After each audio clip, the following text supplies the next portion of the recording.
ஆவணி மாத பௌர்ணமி கிரிவலத்தை முடித்துக் கொண்டு மீண்டும் சொந்த ஊர்களுக்கு செல்ல திருவண்ணாமலை ரயில் நிலையத்தில் கூடிய ஆயிரக்கணக்கான பக்தர்களால் கடும் நெரிசல் ஏற்பட்டிருக்கிறது.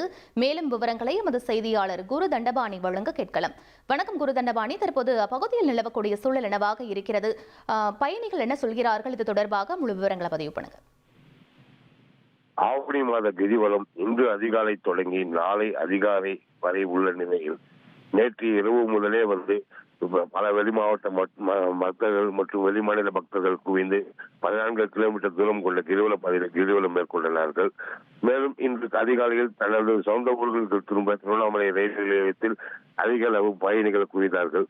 குறிப்பாக விழுப்புரத்திலிருந்து காட்பாடி மற்றும் திருப்பதி வரை செல்லும் ரயில் வந்தவுடன் அந்த பக்தர்கள் முண்டி அடித்துக் கொண்டு அந்த ரயிலில் ஏறி இடம் பிடித்து அமர்ந்தனர். ஒவ்வொரு பௌர்ணமி என்றும் இது போன்று பக்தர்களின் எண்ணிக்கை அதிக அளவு இந்த ரயில் நிலையத்தில் குவியதால் பௌர்ணமி நாட்களில் குறிப்பாக சிறப்பு ரயில்களை இயக்க வேண்டும் என்பதே பக்தர்களின் கோரிக்கையாக உள்ளது. விவரங்களுக்கு நன்றி குரு தண்டபாணி.